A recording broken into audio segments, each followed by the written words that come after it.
अस्सलाम वालेकुम दोस्तों, मैं ढाका में मौजूद हूं और आप ये प्रोग्राम पाकिस्तान के नंबर 1 एनर्जी ड्रिंक मार्खुर कोला के तावन से सुन रहे हैं।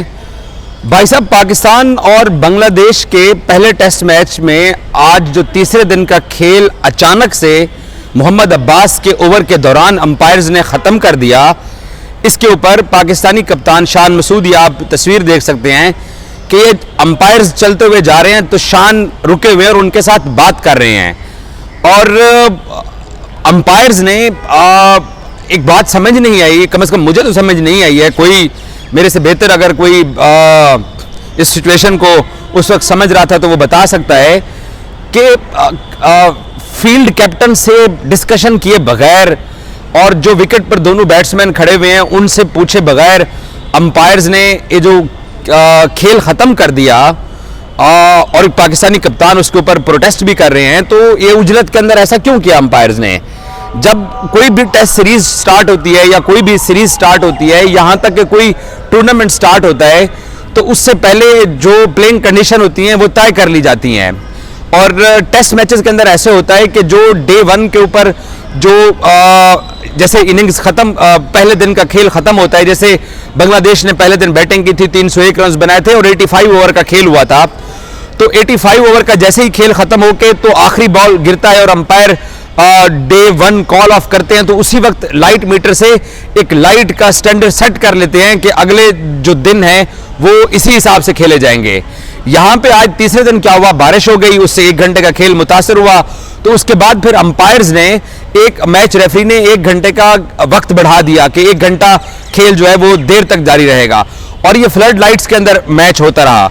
तो जो पहले दिन 85 ओवर्स के ऊपर जो गेम खत्म हुई थी उसकी जो लाइट का स्टैंडर्ड सेट किया था वो तो आज अप्लाई हो नहीं सकता था, क्योंकि आज तो खुद मैच रेफरी और अंपायर्स ने 1 घंटा बढ़ा के फ्लड लाइट्स के अंदर गेम स्टार्ट करा दी थी और गेम जारी रही। और फिर पाकिस्तान ने पहला ओवर शाहीन ने कंप्लीट किया, दूसरा ओवर अब्बास मुकम्मल कर रहा था। तो उस दौरान अब्बास गेंद करने के बाद, दूसरा गेंद करने के बाद वो तीसरा गेंद करने के लिए वापस अपने स्टांस की तरफ जा रहे थे। तो फील्ड अंपायर्स दोनों थे, उन्होंने आपस में मिलकर बात की और उसके बाद बेल्स गिरा दी गई। तो उसके ऊपर शान मसूद ने फिर एहतजाज भी किया, प्रोटेस्ट भी किया। और शान क्योंकि अंडरस्टैंड करता है, शान को यह भी पता है कि सीरीज शुरू होने से पहले क्या स्टैंडर्ड सेट किए गए हैं और जो स्टैंडर्ड सेट किए जाते हैं किसी भी सीरीज से पहले, यकीनी तौर पर इस सीरीज के अंदर भी प्लेइंग कंडीशन आपस में तय हुई होंगी कि अगर टाइम मुतासर होता है, अगर खेल का वक्त बारिश की वजह से मुतासर होता है, तो क्या फ्लड लाइट्स के अंदर गेम जारी रहेगा? तो ये साफ ज़ाहिर तय हुआ होगा, इसलिए शान मसूद उनसे बात कर रहे थे। और दूसरी बात यह है कि 200 साल से क्रिकेट हो रही है, टेस्ट क्रिकेट हो रही है, उसमें क्या होता है कि एमसीसी के रूल्स भी बने हुए हैं कि आप बैट्समैनों से पूछते हो कि क्या आप सही तौर पे आपको गेंद नजर आ रहा है, क्योंकि फ्लड लाइट्स ऑन हो चुके थे। और जैसे मैंने बोला कि पहले दिन की जो स्टैंडर्ड लाइट मीटर के अंदर सेट कर दी गई थी 85 ओवर्स के बाद, वो अप्लाई नहीं हो सकती थी आज क्योंकि खुद से 1 घंटा बढ़ा दिया गया था। तो बैट्समैन से पूछा जाता है और अमूमन आपने कितनी मरतबा टेस्ट क्रिकेट में ऐसा देखा होगा, अब खैर रूल्स चेंज भी होते जा रहे हैं, कि फील्ड कैप्टन को कहा जाता है कि आप पेसर्स मत लगाइए, अगर कंटिन्यू करना है तो आप स्पिनर्स के साथ जाइए, या फिर बैट्समैनों से पूछा जाता है। तो आज अंपायर्स ने ना बैट्समैनों से कुछ पूछा, ना फील्ड कैप्टन को कुछ पूछा, अब्बास के दौरान ओवर ही, और ऐसा भी बहुत कम रेयरली देखने में आया है कि दौरान ओवर ही जो है वो मैच कॉल ऑफ कर दिया जाए। या तो फिर अंपायर्स जो है, मैं अब क्रिटिसाइज नहीं करना चाहता कि अंधेरा होने के वक्त इनको खुद से शायद चीज़ों को ऑब्जर्व करने में कोई प्रॉब्लम आ रही होगी, क्योंकि बैट्समैनों ने कोई प्रोटेस्ट नहीं किया है। दौरान ओवर हम ग्राउंड में मौजूद थे, हम लोग प्रेस बॉक्स से देख रहे थे कि जो बैट्समैन फेस कर रहा था वो ना चल के लेग अंपायर के पास गया, ना ही वो चल के स्टैंडिंग अंपायर के पास गया नॉन स्ट्राइक एंड के ऊपर। किसी बैट्समैन ने कंप्लेन नहीं की है। अब्बास अपना गेंद वापस करवाने जा रहा था, तो इस दौरान गेम जो है उन्होंने डे प्ले एंड कर दिया। अब डे प्ले एंड होने का नुकसान किसको होता है और फायदा किसको होता है? यकीनी तौर पे बैटिंग साइड को फायदा होता है, और जो फील्डिंग साइड होती है उसके लिए एक तरह से एक चांस होता है कि वो 1 विकेट ले सकते हैं, 2 विकेट ले सकते हैं। और 15 मिनट का कम से कम ये खेल होना चाहिए था, इसमें 3 ओवर्स हो सकते थे। आपको याद होगा लास्ट ईयर जब इंडियन क्रिकेट टीम ट्रेवल कर रही थी इंग्लैंड का, तो उस मैच में बिल्कुल आखिरी 2-3 ओवर्स मिले इंग्लैंड को बैटिंग करने के लिए। तो जैक क्रॉली जो है वो बैटिंग कर रहे थे और जैक क्रॉली ने एक मर्तबा पहले जो है ना वो बहाना इख्तियार किया, तो दूसरी मर्तबा जब उसने अपने फिंगर्स पे बुमराह की गेंद लगने का बहाना बनाया और उसने अपने फिजियो को और अपने डॉक्टर को बुला लिया, तो आपको याद होगा कि शुभमन गिल चलते हुए जैक क्रॉली के पास गए और जाकर उसके सामने क्लैप किया और कुछ जूम अनी उसने जुमले बोले थे उसको कि फेस करो इसको, बुमराह को जो 1.5 ओवर बच गया है इसको। बट इंग्लैंड ने वो टाइम वेस्ट किया ताकि उनका विकेट ना गिरे। सो ये टैक्टिक्स इस्तेमाल किए जाते हैं बैटिंग साइड की तरफ से, लेकिन बांग्लादेशी जो बैट्समैन थे वो तो बिल्कुल फेयर प्ले कर रहे थे। बांग्लादेशी बैट्समैनों ने ना वक्त जाय किया, ना बांग्लादेशी के बैट्समैनों ने उन्होंने कोई एक्टिंग की जैसे इंग्लैंड के बैट्समैन कर रहे थे या समटाइम जैसे इंडियंस करते हैं। तो बांग्लादेशी तो बिल्कुल प्रोफेशनल अंदाज के अंदर, क्योंकि उनको पता था कि यार हमने 3 ओवर बैटिंग करनी है।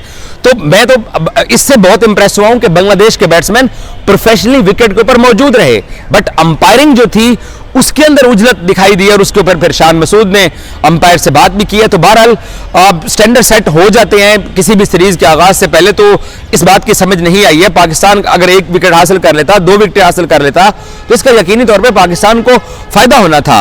अब फ्रेश स्टार्ट होगा, 34 रन की लीड है बांग्लादेश की, वो कल आएंगे।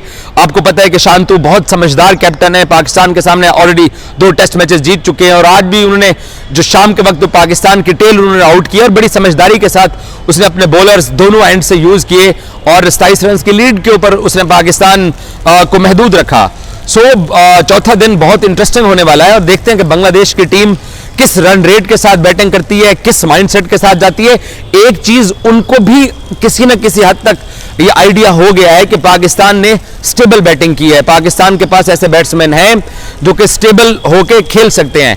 अगर तीनों सेशन बांग्लादेश खेल जाता है कल, तो पाकिस्तान के पास फिर 3 सेशन होंगे और वो 3 सेशन पाकिस्तान उसमें मुजाहमत भी कर सकता है। मुझे ये लगता है कि इस विकेट के ऊपर, और जो कि रिकॉर्ड भी है मीरपुर का, 200-250 रन इनफ हैं टेस्ट मैच में बॉलिंग साइड को डिफेंड करने के लिए। इससे ज्यादा रन्स यहां पर नहीं बनते हैं।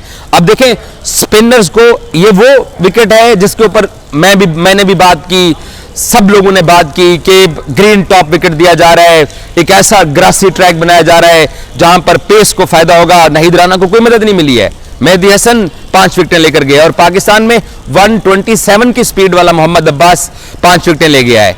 सो ग्रीन टॉप विकेट और पेसर्स को मदद तो नहीं मिली है, तो स्पिनर्स का रोल बहुत कीमती हो गया है। अब चौथे दिन पाकिस्तान की तरफ से नुमान अली का रोल बहुत इंपॉर्टेंट है कि वो क्या करते हैं, कैप्टन कब उनको मुतारफ कराते हैं। यकीनी तौर के ऊपर कल क्योंकि नया बॉल है, पहला घंटा तो पाकिस्तान पेसर्स के साथ ही रहेगा, उसके बाद फिर आजमाया जाएगा नुमान अली को, फिर आगा भी गेंद कर लेते हैं। बट हमारे पास एक स्पिनर है, रेगुलर स्पिनर, और बांग्लादेश ने कितनी समझदारी के साथ 2 स्पिनर्स खिलाए और उनको दोनों स्पिनर्स, उनको एक स्पिनर ने 2 विकेटें ली, एक 5 विकेटें ले गया, उनको वो फायदा पहुंचा के गए हैं। और आपके पास हैं पेसर्स, और आपके पेसर्स की फिर स्पीड भी हम सब लोग जानते हैं। एक अब्बास है जिसकी वेरिएशन है और उस वेरिएशन की बुनियाद के ऊपर उसने पहली इनिंग्स में 5 आउट किए हैं। सो मैच अभी भी 40-60 के ऊपर खड़ा हुआ है as per record.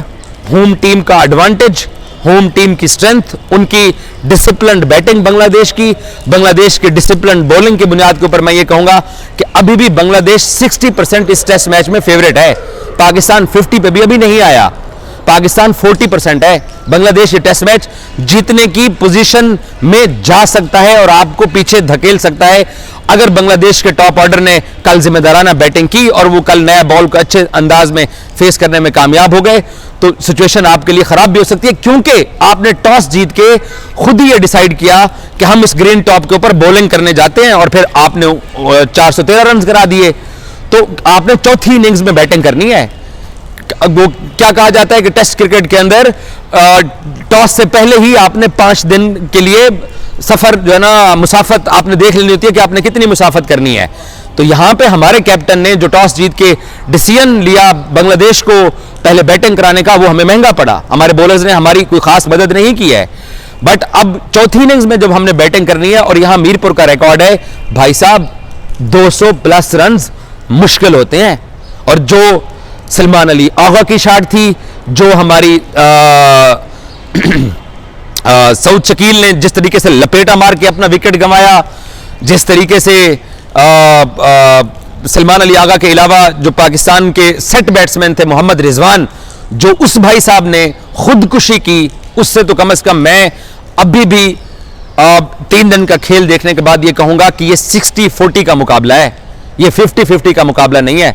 60% Bangladesh favourite है ये टेस्ट मैच जीतने के लिए, और 40% आप हो अपनी खुदकश बैटिंग की वजह से, अपने डिसीजंस की वजह से और आपके फैसलों की वजह से। सो मुकाबला बहुत टफ है। आपको ये टेस्ट मैच जीतना है तो फिर आपको अपना पसीना बहाना पड़ेगा और बहुत मेहनत करनी पड़ेगी, बहुत सेशन टू सेशन हिकमत अमली बनानी पड़ेगी। और वो जो पहली इनिंग्स के अंदर हमने वो लेम एक्सक्यूजेस वाली बॉलिंग की है, उससे हमें इज्तनाब करना पड़ेगा। अदरवाइज भाई साहब आपका 5वें दिन जो है ना काम खराब हो सकता है। और बांग्लादेश चौथा दिन भरपूर किस्म की बैटिंग करने का प्लान करके आएगा, और उन्होंने पहला 1 घंटा अवॉइड ही करना है आपको, क्योंकि वो हमारे यहाँ वो है ना, हम पाकिस्तानियों को बड़ा कॉन्फिडेंस कि हमारे पास जो है ना वो प्रीमियम फास्ट बॉलर्स हैं। वो कल पहले प्रीमियम फास्ट बॉलर्स को जरा ठंडा करेंगे, उसके बाद वो अपनी प्लानिंग के तहत आगे जाएंगे। बट आई विश के शान मसूद बेहतर हिकमत अमली के साथ आगे बढ़ें और इस टेस्ट मैच के अंदर पाकिस्तान को अलाइव रखें till chase the target. Thank you so much.